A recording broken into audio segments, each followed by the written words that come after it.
The gunshot echoed through the chapel like thunder splitting the sky. One moment, Sarah Mitchell stood at the altar in her ivory gown, her hand reaching for her groom's. The next, she was falling, red blooming across white silk like roses dying in fast motion. Screams erupted, chairs toppled, a phone clattered to the marble floor, still recording. And there, standing in the front row with the smoking gun still raised, was Margaret Chen, the groom's mother, her face carved from stone, her eyes burning with something that looked like satisfaction. She didn't run. She didn't cry. She simply lowered the weapon and said 5 words that would haunt everyone in that chapel forever. She deserved every single bit. This is the story of a wedding that became a crime scene, a bride who thought she'd escaped her past, and a mother who spent years planning the perfect moment of revenge. This is the story of the secret that followed Sarah Mitchell to the altar. The town of Mercy Creek, Oklahoma, wasn't the kind of place where things like this happened. Population 4,000, 2 stoplights, 1 main street lined with brick buildings that had stood since before the Great Depression. Everyone knew everyone, or thought they did. The kind of town where people still left their doors unlocked and waved at strangers. The kind of town where a wedding was a community event, where joy was meant to be shared, where love was supposed to conquer all. Sarah Mitchell had moved to Mercy Creek 7 years earlier, arriving on a Tuesday in September with everything she owned, packed into a rusting Honda Civic. She'd told people she was looking for a fresh start, a quieter life, a place to heal from an unnamed hurt. Nobody pushed for details because in small towns, people respected a certain kind of silence. She'd rented the apartment above the bookstore on Main Street, taken a job at the library, and slowly, carefully, built herself a life. She was good at it, building lives. She volunteered at the food bank every Thursday. She taught reading to elementary students on Saturday mornings. She remembered birthdays and brought casseroles when people were sick, and always had a kind word and ready, look at the stars twinkling. the kind that felt genuine Here because you go, it was. and thank you for coming. People loved Sarah Mitchell. They said she had a good heart. They said Mercy Creek was lucky to have her. But there were things people noticed if they paid attention. Sarah never talked about her childhood. When conversations turned to family, she'd smile and change the subject, smooth as water flowing around a stone. She had no photos from before Mercy Creek, no high school friends who called, no parents who visited. Once, at a church potluck, someone asked about her maiden name, and Sarah's smile had frozen for just a fraction of a second before she said, "I've always been a Mitchell." It was technically true. She'd legally changed it 6 years ago. But technically true isn't the same as honest. She met David Chen at the library. He'd come in, looking for a book on carpentry, his hands still dusty from the job site where he worked as a contractor. He had his mother's dark eyes and his father's gentle smile, and when Sarah handed him the book, their fingers touched, and something sparked. He asked her to coffee. She said yes. 6 months later, he proposed on the banks of Mercy Creek itself, the water running silver in the moonlight. And when she said yes, she meant it with every fiber of her being. She loved David Chen. That part was never a lie. But love doesn't erase the past. Love doesn't make you innocent. Love doesn't stop someone from recognizing your face. Margaret Chen had recognized Sarah the first time David brought her home for dinner. It had been like being struck by lightning, that moment of recognition. Margaret had stood at her stove, spatula in hand, staring at the young woman in her kitchen, and felt the world tilt sideways. The hair was different. The name was different. But the face, those eyes, that small scar above the left eyebrow, visible only if you knew to look for it, those were the same. Margaret had said nothing that night. She'd served dinner. She'd smiled. She'd asked polite questions about Sarah's job, her interests, her plans. And when they'd left, Margaret had gone to her bedroom, pulled a box from the top shelf of her closet, and spent 3 hours staring at old newspaper clippings and police reports, comparing faces, checking details, feeling her grief transform into something sharp and purposeful. Her daughter Emma had been 23 when she died. Bright, beautiful Emma, who'd been studying to be a veterinarian, who'd loved animals more than people, who'd been walking home from her shift at the emergency animal clinic on a rainy October night, when a car had hit her and kept driving. The impact had thrown Emma 15 feet. She died before the ambulance arrived, alone on a dark road, while her killer drove away. The police had found the car 3 days later, abandoned in a grocery store parking lot, wiped clean of prints. The owner had reported it stolen that same night. A young woman, early 20s, had been seen running from the vehicle. Security footage was grainy, useless. But there'd been a witness, a man walking his dog, who'd seen a woman with long, dark hair stumbling from the car, crying. He'd called out to her. She'd looked back once, just once, and then disappeared into the night. The case went cold.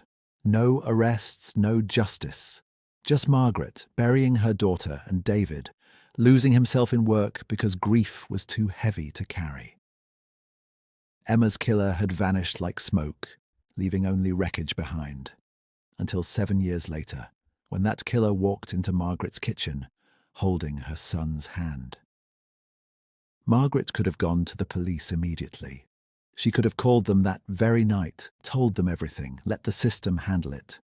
But Margaret had learned not to trust the system. The system had failed Emma. The system had let a killer walk free. And more than that, Margaret needed to be sure. She needed absolute certainty, because what she was planning required perfection. She spent weeks confirming it. She hired a private investigator, a discreet man from Oklahoma City who asked no questions and delivered results. Sarah Mitchell had been born Sarah Elizabeth Hartman in Denver, Colorado. She'd attended the University of Colorado, and 10 years ago, she'd been questioned in connection with a hit and run in the town where Emma had died. Sarah had been visiting a friend, she'd told police. Her car had been stolen. She'd been distraught, cooperative, sympathetic. No evidence connected her to the scene. The witness description was vague.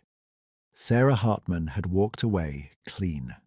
2 months later, Sarah Hartman had become Sarah Mitchell.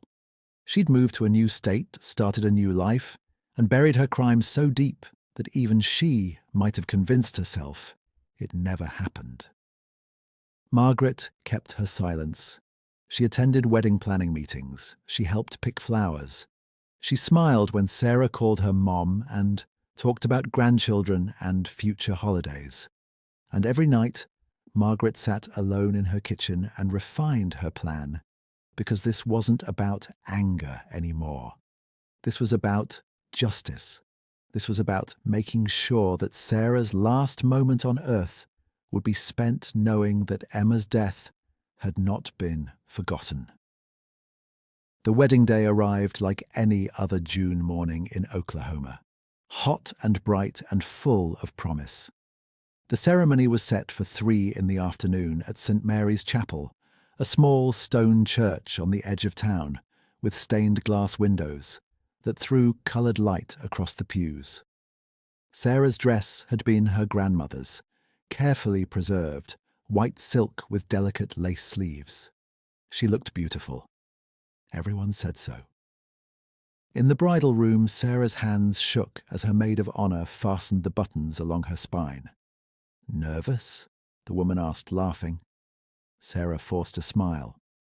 "Just excited," she said.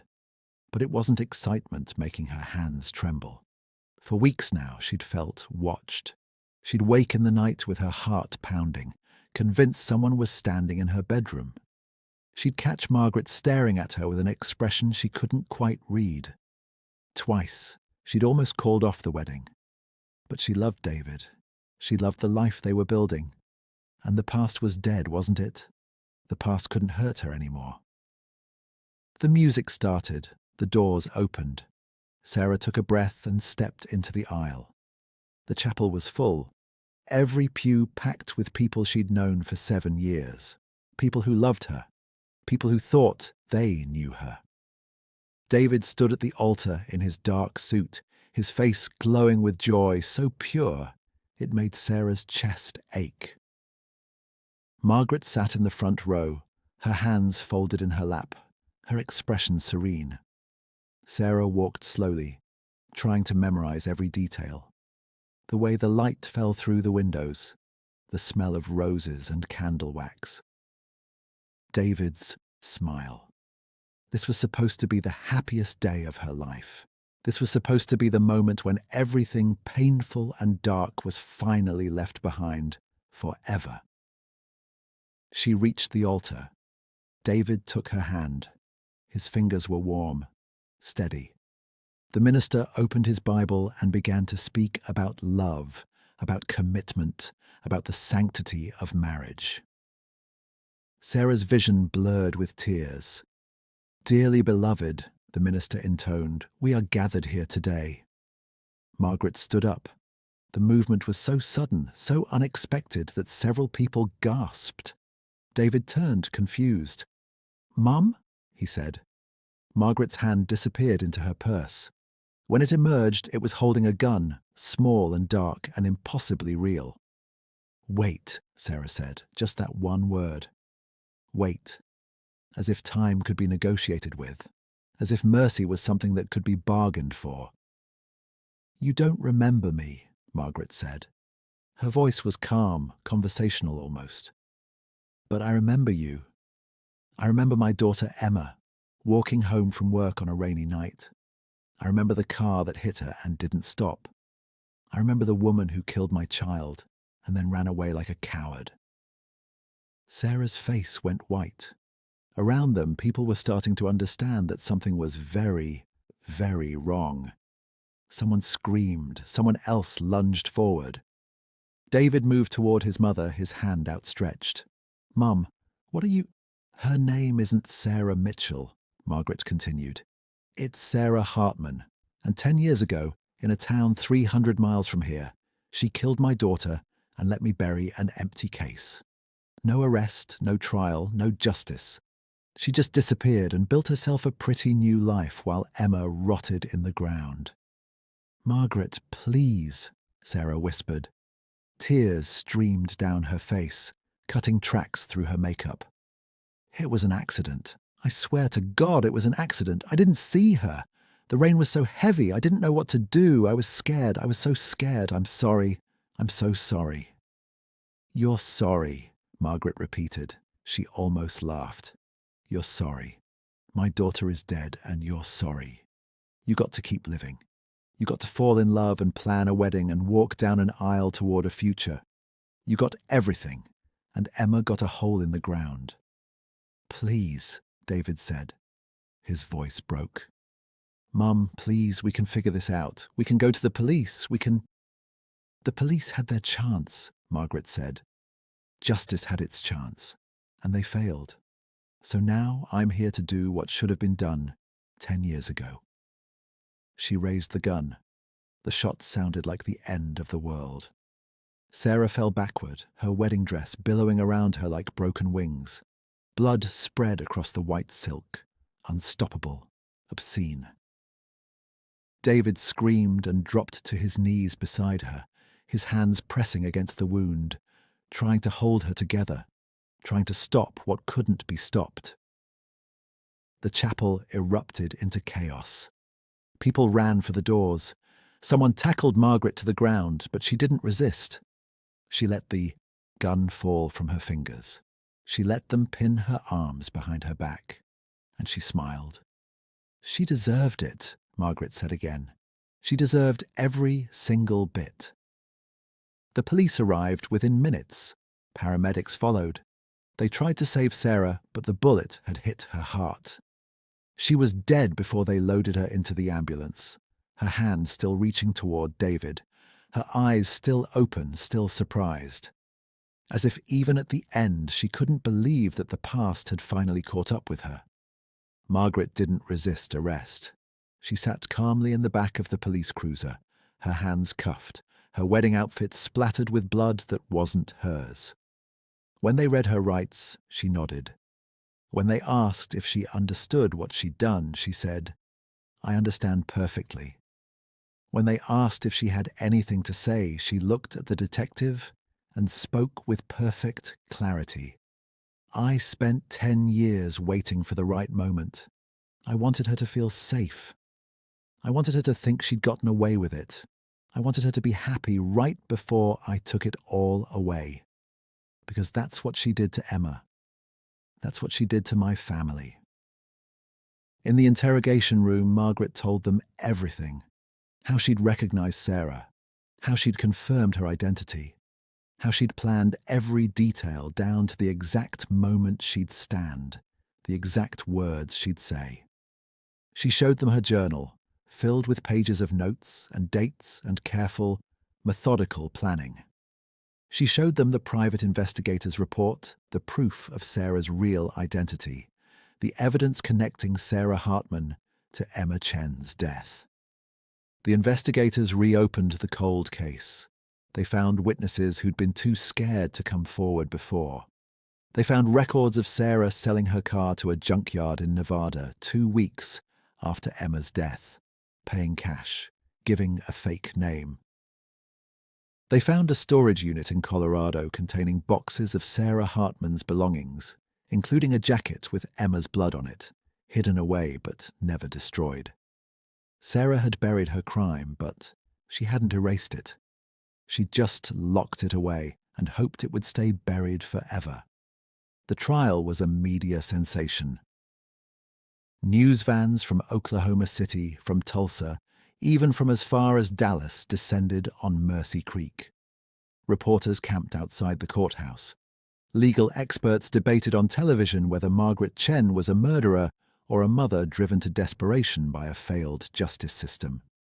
The town divided. Some people said Margaret was a monster, that killing someone at their wedding was evil beyond comprehension. Others said Sarah had it coming, that she'd stolen Emma's life and deserved to pay the price. David Chen sat in the courtroom every single day, his face hollow, his eyes dead. He'd lost everything in a single moment. His wife, his mother, his faith in the world making any kind of sense. Sometimes he stared at Margaret with something like hatred. Sometimes he stared at the empty chair where Sarah should have been with something like betrayal. Mostly he just stared at nothing, a man broken so completely that putting him back together wasn't even a possibility. Margaret pleaded guilty to first-degree murder. She showed no remorse. When the judge asked if she had anything to say before sentencing, she stood and looked at the courtroom, at the cameras, at David. "My daughter was murdered," she said, "and the system let her killer walk free. So I became the justice that the system refused to provide. If that makes me a monster, so be it. But at least Emma's killer didn't get to live happily ever after." They sentenced her to life, without parole. She accepted it with the same calm she'd shown since the moment she pulled the trigger. As they led her away, she looked back at David one last time. "I love you," she said. "I'll always love you.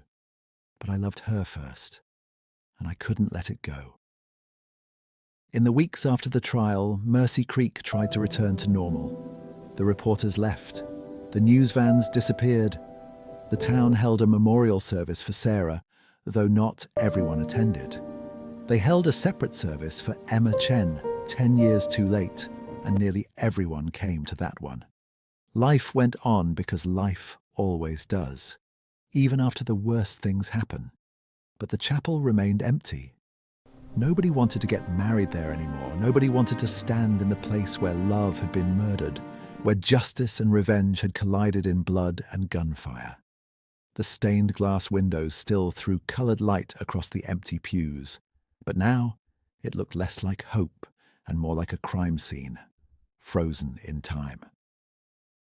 David Chen eventually left Mercy Creek. He couldn't stay in a town where every corner held memories, where people looked at him with pity or curiosity or judgment.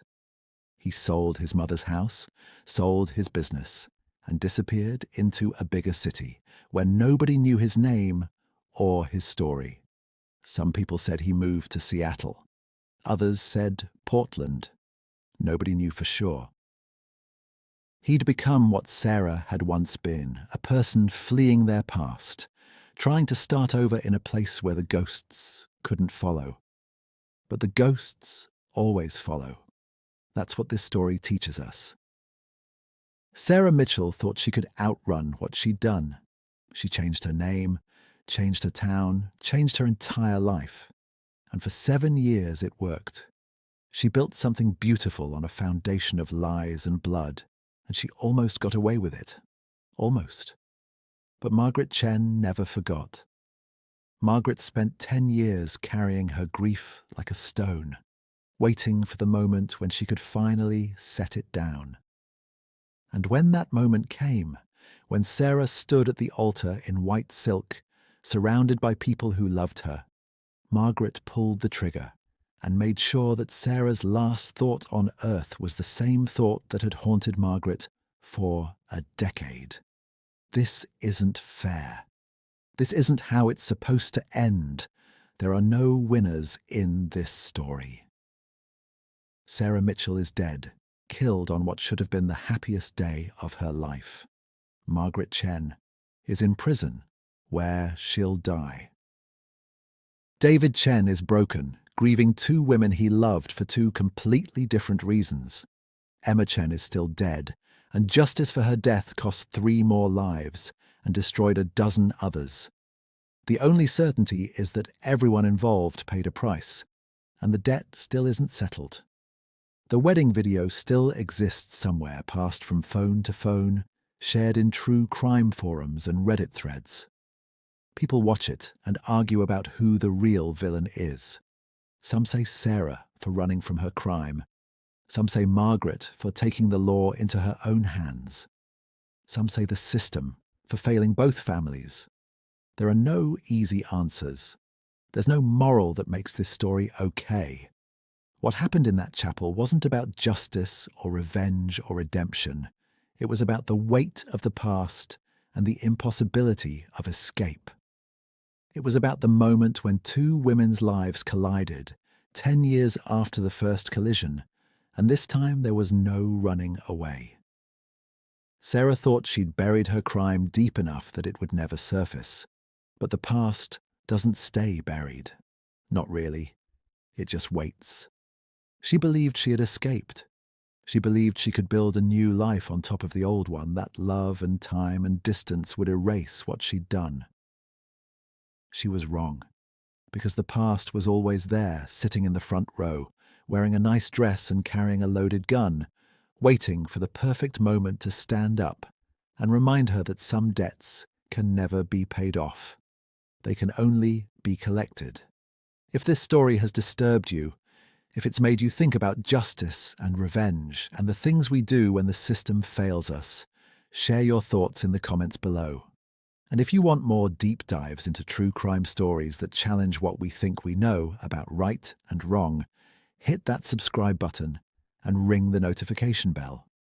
These stories matter because they're real, because they happened to real people, and because understanding them helps us understand the darkness that lives in all of us, waiting for the right moment to emerge. Like this video if you made it this far. Comment on what you think should have happened.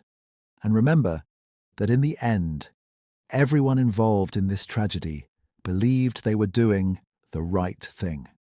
Sarah thought she could start over. Margaret thought she could balance the scales. And David thought love would be enough to save them all. They were all wrong. That's the real tragedy of Mercy Creek, the secret that followed Sarah Mitchell to the altar and destroyed everything it touched. The chapel still stands on the edge of town, empty and waiting. Nobody gets married there anymore, but sometimes, On quiet afternoons, people walk past and remember the day when a wedding became a murder, when the past caught up with the present, and when a mother's love became a weapon that destroyed everything in its path. That's the story. That's the truth. And unlike Sarah Mitchell, the truth never stays buried for